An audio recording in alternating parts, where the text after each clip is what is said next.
Hello guys, तो आज हम लोग नेशनल इनकम के कुछ क्वेश्चन करने वाले हैं। आप सभी का वेलकम है हमारे चैनल पे।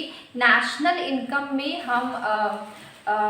ये जो नेशनल इनकम है ये मैक्रो इकोनॉमिक्स में आता है। ठीक है, ये जो नेशनल इनकम है ये हमारा मैक्रो इकोनॉमिक्स में आता है। ठीक है, किस में आता है? मैक्रो इकोनॉमिक्स में। मैंने बताया हुआ है कि इकोनॉमिक्स को टू पार्ट में डिवाइड किया गया है। First is micro, second is macro economics. ठीक है, अब ये जो मैक्रो इकोनॉमिक्स है यहाँ पे हम लोग नेशनल इनकम में बहुत सारे मतलब उसको पार्ट पार्ट में करके हम लोग ने बहुत सारे टॉपिक्स इसके कवर किए हुए पढ़े हुए हैं बहुत पहले के वीडियो में। लेकिन प्रैक्टिस करने के लिए क्वेश्चन प्रैक्टिस भी करना जरूरी है, साथ साथ हम लोग इसको थोड़ा देखते हैं। तो चलिए स्टार्ट करते हैं।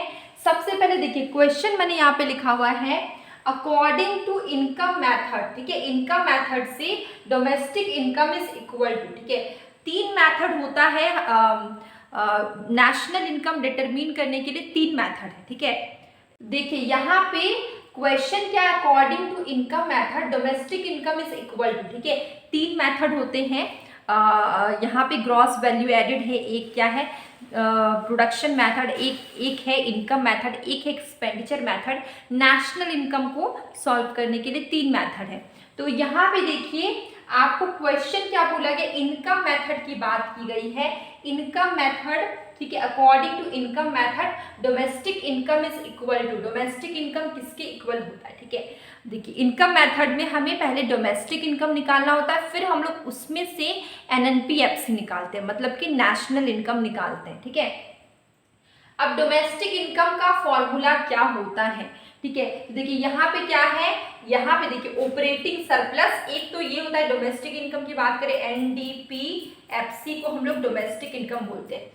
Net domestic product at factor cost. ठीक है, ये क्या है? Net domestic product at factor cost. यहाँ पे देखिए इसको निकालने के लिए ऑपरेटिंग सरप्लस, ओएस में शॉर्टकट में लिख रही हूँ, कॉम्पनसेशन ऑफ एम्प्लॉयज सही है, सीओई में शॉर्टकट में लिख रही हूँ, इनकम ऑफ सेल्फ एम्प्लॉयड या फिर मिक्स इनकम बोल सकते हैं। ठीक है, तो ये तीनों होता है operating surplus, compensation of employees, income of self employed. ठीक है, अब देखिए इसको हम देखते हैं इसको यहाँ पे, ये ऑपरेटिंग सरप्लस अगर डायरेक्ट दिया हुआ है क्वेश्चन में तो आप उसका वैल्यू लिख के आप सॉल्व कर सकते हैं। अगर ऑपरेटिंग सरप्लस नहीं दिया हुआ है तो उसके बदले में हमें रेंट एंड रॉयल्टी गिवन होता है, इंटरेस्ट गिवन होता है, प्रॉफिट गिवन होता है। ठीक है, ये तीनों को प्लस कर दीजिए, तीनों मिलके बनता है ऑपरेटिंग सरप्लस। ठीक है, कॉम्पनसेशन ऑफ एम्प्लॉयज गिवन है, यहाँ पे कॉम्पनसेशन ऑफ एम्प्लॉयज है, मिक्स्ड इनकम। ठीक है, मिक्स इनकम या फिर इनकम ऑफ सेल्फ एम्प्लॉयड,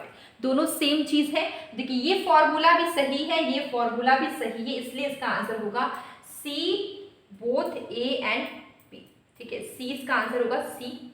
ठीक है, इसका आंसर होगा सी। सी मतलब बोथ ए एंड बी। ये हो गया आपका क्लियर। इसके बाद देखिए आपको समझ में आ गया एनडीपी, नेशनल इनकम अगर हमें निकालना है, अगर हमें इनकम मेथड से, तो सबसे पहले हमें एनडीपीएफसी निकालना होता है। एनडीपीएफसी के लिए हम क्या करते हैं, compensation of employees, operating surplus और इनकम ऑफ सेल्फ एम्प्लॉयड, तीनों को ऐड करते हैं।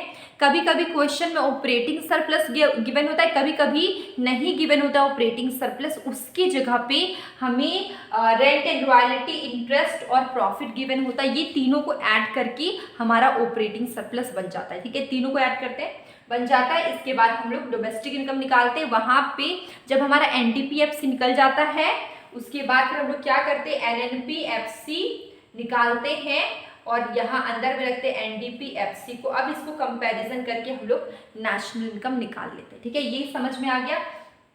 ये क्वेश्चन है commodity service method is another name for. ठीक है, ये जो कमोडिटी सर्विस मेथड है, कमोडिटी, ठीक है, इससे आप समझ जाइए ग्रॉस वैल्यू एडेड। ठीक है, कमोडिटी की बात करें, इसका आंसर होगा वैल्यू एडेड मेथड। इसका आंसर क्या होगा, वैल्यू एडेड मेथड। ठीक है, मैंने बुक में देखा था, इसके और भी बहुत सारे नाम थे, मैं देखती हूँ अगर बुक में मिल जाए तो। इसके बहुत सारे नाम थे, सारे नाम याद रखना जरूरी है, कहाँ एग्जाम में कौन से नाम किससे क्वेश्चन आ जाए हम नहीं जानते हैं।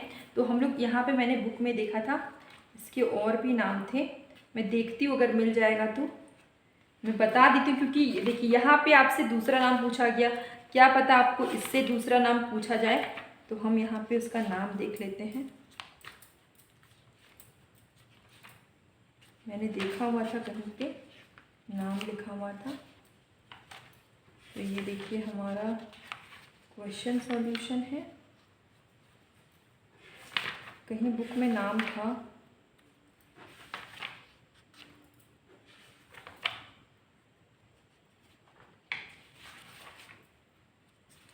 मैं देखती हूँ कहाँ नाम था, और भी इसके 4 नाम और हैं। हाँ, मिल गया हमें, ठीक है। तो देखिए यहाँ पे क्या है, क्या है, कॉमोडिटी सर्विस, ठीक है। कॉमोडिटी सर्विस की बात करें, देखिए हाँ, इसके नाम क्या क्या हैं आप नोट डाउन कर लीजिए। कॉमोडिटी सर्विस मेथड का एक नाम है प्रोडक्ट मेथड, एक नाम है वैल्यू एडिड मेथड, लाइट नहीं इसलिए, वैल्यू एडिड मेथड, एक नाम है प्रोडक्ट मेथड, एक नाम है इन्वेंटरी मेथड। एग्जाम में आपको इन्वेंटरी मेथड का दूसरा नाम क्या है, मतलब ग्रॉस वैल्यू एडिड का दूसरा नाम क्या है, वैल्यू एडिड मेथड का दूसरा नाम क्या है, तो एक है इन्वेंटरी मेथड, एक है प्रोडक्ट मेथड, एक है नेट आउटपुट मेथड, एक है इंडस्ट्रियल ओरिजिन मेथड, एक है कमोडिटी सर्विस मेथड, ठीक है। तो देखिए वैल्यू एडिड मेथड के यहाँ पे क्या है, वैल्यू एडिड मेथड के कितने नाम हो गए, काउंट कर लीजिए। First is product method, inventory method, net output method, industrial origin method, commodity service method, value added method. कोई भी नाम पूछा जा सकता है, इसलिए नाम याद रखिएगा, ठीक है। मैंने बुक से ढूंढ के आपको दिखाया है। अब देखिए ये क्वेश्चन, तो इसका आंसर तो आप जान ही गए होंगे। कमोडिटी सर्विस मेथड का आंसर क्या है, सी, वैल्यू एडिड मेथड, ठीक है। ये हो गया। अब लोग इस क्वेश्चन में आते हैं। Which of the following is included in compensation of employees, ठीक है। एम्प्लॉइज को कॉम्पनसेशन मिल रहा है, ये किस में इंक्लूड होगा, देखिए इसमें होगा ए में, डियरनेस अलावेंस, तो answer will be A, answer will be A, ठीक है। ये हो गया। अब देखिए, अब ये question, which of is not a part of profit, देखिए प्रॉफिट यहाँ पे देखते हैं, कॉर्पोरेट टैक्स प्रॉफिट का पार्ट है, dividend is also a part of profit, retained earning is profit, लेकिन रॉयल्टी हमारा प्रॉफिट नहीं है, तो इसका आंसर होगा डी, रॉयल्टी, ठीक है। तो ये कुछ क्वेश्चंस थे हमारे नेशनल इनकम के। डेली शॉर्ट वीडियो में क्वेश्चन पूछती हूँ, कभी कभी शॉर्ट कंसेप्ट करवाती हूँ, आप उससे भी देखिए, आपको काफ़ी हेल्प होगी। अब हम लोग मिलेंगे कल एक न्यू वीडियो में।